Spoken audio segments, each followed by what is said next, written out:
दोस्तों Atlanta electricals का 687 करोड़ का आईपीओ 22 से 24 सितंबर के बीच में ओपन हो चुका है। इसकी जो लिस्टिंग डेट है वो 29 सितंबर की रखी गई है। बाकी डिटेल्स भी आप यहाँ पर देख सकते हैं कि इसका जो प्राइस बैंड है वो 718 रुपए से 754 रुपीज पर शेयर है और इसके एक लॉट में 19 शेयर्स हैं।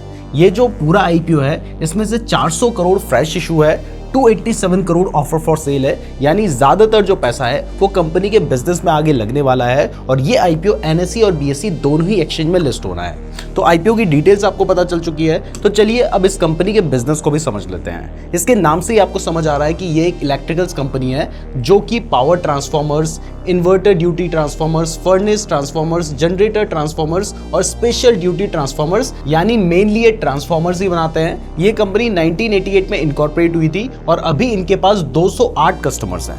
अब 208 कस्टमर्स नंबर में आपको ज्यादा नहीं लग रहा होगा, लेकिन देखिए ट्रांसफॉर्मर कोई इंडिविजुअल बाय नहीं करता है, या तो बड़ी कंपनीज बाय करती हैं या फिर गवर्नमेंट बाय करती हैं। तो उस हिसाब से ये नंबर अच्छा खासा है और इनके पास लगभग 19 स्टेट्स और 3 यूनियन टेरिटरीज में क्लाइंट्स हैं, जिसमें से कुछ की क्लाइंट्स की बात करें तो गैटको, Adani green energy, Tata power और एसएमएस इंडिया भी इनके क्लाइंट्स हैं। इनकी मैन्युफैक्चरिंग फैसिलिटीज की बात करें तो टोटल 4 मैन्युफैक्चरिंग फैसिलिटीज है, जो कि गुजरात, बैंगलोर और उसके अलावा एक नई मैन्युफैक्चरिंग फैसिलिटी है जो कि इन्होंने जुलाई 2025 में ही शुरू की है। तो ओवरऑल इनका बिजनेस भी आपको क्लियर हो गया है। तो चलिए अब इसके फाइनेंशियल्स भी देख लेते हैं। तो इस कंपनी की जो एसेट्स हैं वो पिछले साल के कंपैरिजन में इस साल में बढ़ी हैं। रेवेन्यू भी बढ़ा है, प्रॉफिट भी बढ़ा है, एबिटा भी बढ़ा है, नेटवर्थ भी बढ़ी है और साथ ही कंपनी का डेट भी बढ़ा है।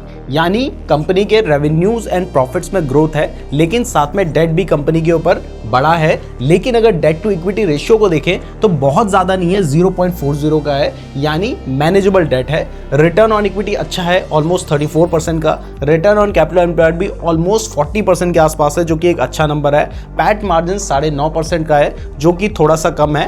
एबिटा मार्जिन 16% के आसपास है, जो कि एक ठीक नंबर है। बाकी बात करें कंपनी की मार्केट कैपिटलाइजेशन की तो ऑलमोस्ट 5,800 करोड़ के आसपास है, यानी ये एक स्मॉल कैप कंपनी है। तो अगर आप इस आईपीओ में अप्लाई करना चाहते हैं तो एक लॉट के लिए आपको ये इन्वेस्टमेंट करनी होगी। बाकी भी डिटेल्स आप स्क्रीन पे देख सकते हैं। तो अब बात करते हैं कंपनी की स्ट्रेंथ की। तो देखिए बहुत पुरानी कंपनी है, अच्छा खासा एक्सपीरियंस है।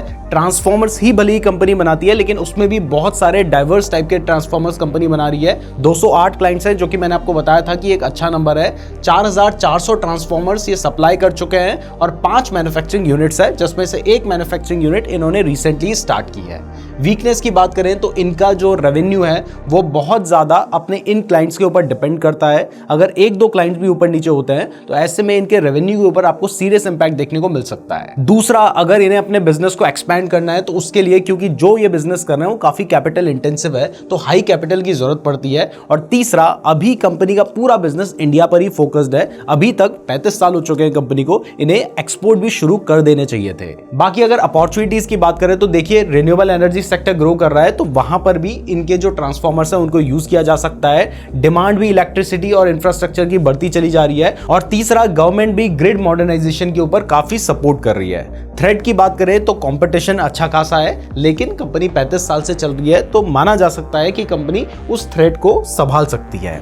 रॉ मटेरियल की प्राइस काफी फ्लक्चुएट होती रहती है, ये भी एक प्रॉब्लम है। बाकी अगर कोई रेगुलेटरी चेंजेस होते हैं तो उससे भी इनके बिजनेस के ऊपर इंपैक्ट पड़ सकता है। तो अब चलिए बात करते हैं जीएमपी की। लेकिन क्लियर कर दूं कि जीएमपी कोई रिटर्न्स की गारंटी नहीं होती है, आप इससे सिर्फ थोड़ा बहुत आइडिया ले सकते हैं। बाकी अगर आप आईपीओ में अप्लाई करना चाहते हैं तो ये आपके ऊपर ही है। तो अब इसके जीएमपी की बात करें तो अभी इसका जीएमपी ऑलमोस्ट 15% के आसपास चल रहा है। तो यहां से आपको थोड़ा बहुत आइडिया हो गया होगा। तो वीडियो पसंद आई है तो वीडियो को लाइक और चैनल को सब्सक्राइब जरूर कर दीजिएगा। बाकी ये वीडियो सिर्फ एजुकेशनल पर्पसेस के लिए थी, तो अगर आप आईपीओ में अप्लाई करते हैं तो अपने हिसाब से करें, सोच समझ कर करें। आईपीओ में अप्लाई करने के लिए डीमैट अकाउंट ओपन करवाना चाहते हैं तो लिंक डिस्क्रिप्शन पे दिया गया है। और अगर आप क्रिप्टो ट्रेडिंग में इंटरेस्टेड हैं तो इसके लिए हमने आपको डेल्टा एक्सचेंज का लिंक डिस्क्रिप्शन पे दे रखा है, जहां पर आपको 200 टाइम्स तक का लेवरेज मिल जाता है। साथ ही आप 24/7 ट्रेड कर सकते हैं, तो वहां पे आप अपना अकाउंट ओपन कर सकते हैं। और इवन अगर आप क्रिप्टो ट्रेडिंग के बारे में डिटेल में सीखना चाहते हैं तो ये वाली वीडियो देख लीजिएगा। धन्यवाद।